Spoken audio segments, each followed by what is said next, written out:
Confucius चीन का एक महान दार्शनिक और शिक्षक था। वह आज के चीन के शाटोंग राज्य के लू नगर के दसाओ ग्राम में पैदा हुआ था। इसका वास्तविक नाम कुंडचू था।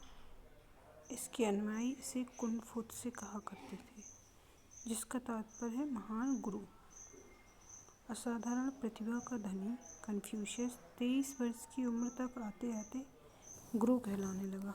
अपने शिष्यों के साथ शासन व्यवस्था, अर्थव्यवस्था, कला, साहित्य, दर्शन आदि अनेक विषयों पर विचार विमर्श करने लगा। कन्फ्यूशियस कहा करता था कि मुझे महात्मा या महादानी कहलाने की आशंका नहीं है। मैं तो अध्ययन से कभी संतुष्ट न होने वाला एक विद्यार्थी और अध्यापन से कभी न थकने वाला एक शिक्षक हूँ। कन्फ्यूशियस भी प्लेटो की तरह एक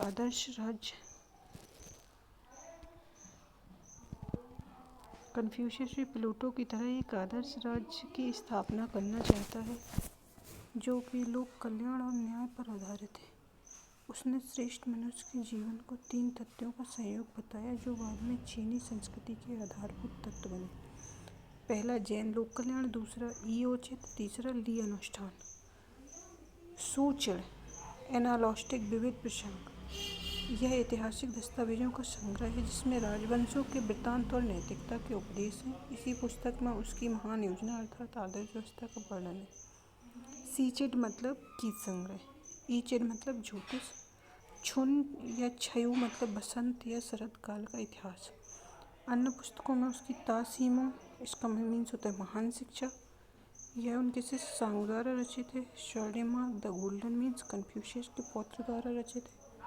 तथा मध्यम मार्ग, राज्य का देवीय उत्पत्ति का सिद्धांत। कन्फ्यूशियस ने राजतंत्र को सामंत और समर्थक था। उसके अनुसार चीन सर्वोच्च शक्तियाँ थीं, ईश्वर, राज्य और जनता, 3 सर्वोच्च शक्तियाँ थीं। राजा ईश्वर द्वारा बनाए गए कानूनों को जनता पर लागू करता है, लेकिन कन्फ्यूशियस निरंकुश राजतंत्र का समर्थक नहीं था। वह शोषणकारी सामंतवाद व अत्याचारी निरंकुश तंत्र का विरोधी था। अन्यायपूर्ण राज्यव्यवस्था की आलोचना में वह कहता है कि अन्यायपूर्ण शासन शेर से भी भयानक होता है। वह शासकों और परंपराओं, नैतिक मूल्यों का नियंत्रण चाहता है। कौटिल्य की तरह वह कहा करता था कि जब राजा का आचरण उचित होगा तभी व्यवस्था ठीक होगी, प्रजा का आचरण भी सुधरेगा, अर्थात यथा राजा तथा प्रजा। हालांकि कन्फ्यूशियस राजा को स्वर्ग का प्रतिनिधि मानता था, राज्य की देवीय उत्पत्ति के सिद्धांत का समर्थक था, किंतु वह देवीय सिद्धांत के अनुसार राजा के सीमित अधिकारों का समर्थक नहीं था। कन्फ्यूशियस राजसिंहासन प्राप्ति का आधार वंशानुगत नहीं बल्कि गुणों को मानता है, जो कि तत्कालीन चाइना में एक क्रांतिकारी विचार था। सशक्त केंद्रीय सत्ता का पक्षधर, तत्कालीन चीन में सामंतवाद का बोलबाला था। सारा देश विभिन्न प्रांतों और छोटे क्षेत्रों में बटा था, जो कि स्वायत्त सामंतवादों के नियंत्रणाधीन था। ये सामंत शोषणकर्ता व भ्रष्ट थे। इन पर सर्वोच्च नियंत्रण का अभाव होने के कारण ये निरंकुश और अत्याचारी थे। अतः कन्फ्यूशियस इन सामंतों पर नियंत्रण के लिए एक शक्तिशाली केंद्रीय व्यवस्था को आवश्यक मानता था, ताकि उसके निरंकुश व्यवहार को नियंत्रित किया जा सके तथा जनता को इसकी पार्श्विक शक्तियों को संरक्षित किया जा सके। कन्फ्यूशियस का आदर्श राज्य में समस्त पदाधिकारी व जनता अपने अपने स्वधर्म का पालन करेंगे। आदर्श राज्य की नींव 3 तत्व होंगे: जैन, ई मतलब औचित्य, ली अनुष्ठान। शासन को स्वधर्म पालन व कर्तव्यों का पालन विशेष ध्यान देना चाहिए। वह प्रजा के पिता तुल्य है। शासकों में 9 नियमों का पालन करना चाहिए, जिसमें चारित्रिक विकास प्रथम है। उनके अनुसार व्यक्ति अपने अन्यायी राजा का विरोध कर सकता है। शासन की कठोरता आवश्यक है, जैसे को हिंसा वाला न्याय आवश्यक है। दुष्टता का बदला दुष्टता से लिया जाना चाहिए, कन्फ्यूशियस के अकॉर्डिंग। इस प्रकार कन्फ्यूशियस एक यथार्थवादी और व्यवहारिक है, न काल्पनिक। आदर्शवादी राज्य में परंपराओं और अनुष्ठानों का विशेष स्थान होता है। इस राज्य में सार्वजनिक शिक्षा की व्यवस्था होती है।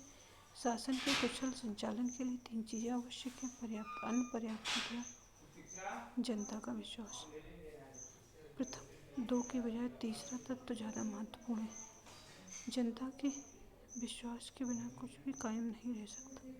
कन्फ्यूशियस श्रेणी तंत्रीय समाज व्यवस्था का समर्थक और असमानता को प्राकृतिक और ईश्वर प्रदत्त माना जाता है। उसने परिवार और राज्य की सत्ता को कोई अंतर नहीं किया। राज्य राजा के परिवार का विस्तृत रूप है। कन्फ्यूशियस की शिक्षा योजना महान शिक्षा। हाँ नहीं चाहिए। कन्फ्यूशियस महान विचारक नहीं चाहिए दोस्त। कन्फ्यूशियस महान विचारक और दार्शनिक होने के साथ साथ एक महानतम शिक्षा भी था।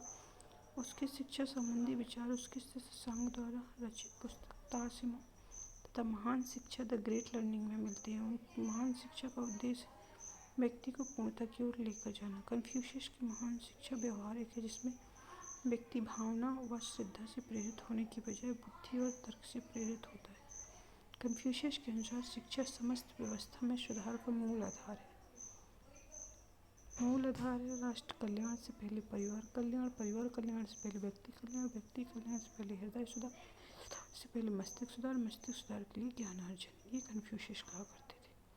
कन्फ्यूशियस ने सस्ती और सार्वजनिक शिक्षा के पक्षधर थे। वे कुलीन वर्ग को ही नहीं बल्कि पूरी प्रजा के लिए शिक्षा को आवश्यक मानते थे। इसके लिए उन्होंने खुद को जनसाधन के लिए अनेक पाठशालाएं खोली। इस प्रकार उन्होंने शिक्षा पर कुलीन वर्ग के एक अधिकार को चुनौती दी और कन्फ्यूशियस ने अपनी शिक्षा व्यवस्था के चारित्रिक और नैतिक विकास के लिए नीतिशास्त्र, भाषा, राजनीतिक साहित्य पर जोर दिया। कन्फ्यूशियस का रन का सिद्धांत है। कन्फ्यूशियस ने पूरी विचारधारा 4 तथ्यों से मिलकर बनी है। रन मानव सेवा, ई न्याय, ताओ नैतिकता, देश सदाचार। मतलब मानव सेवा, न्याय, नैतिकता, सदाचार।